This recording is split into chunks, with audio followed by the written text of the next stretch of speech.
Hi, this is Uzamaka. I've just done a series about anger and I just want to give you quick tips on overcoming anger. Number one, you identify the issue. Number two, you express to yourself how it made you feel.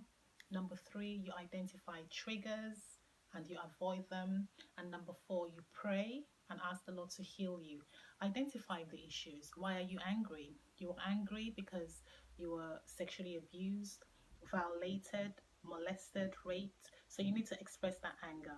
You're angry, perhaps you shared it with your parents and they didn't believe you. So whatever that anger is, express it.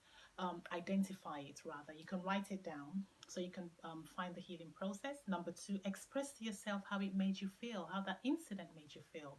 You are happy, joyful. Suddenly, you are sexually abused, and that's trauma, traumatic experience. You're now depressed. So you need to express how it made you feel. You lost control.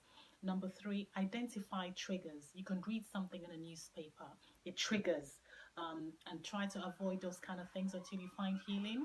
Perhaps at work, people irritate you, just avoid them as you begin that healing process. And number four, you pray, just ask the Lord, ask Jesus, this is what I'm feeling, I need healing.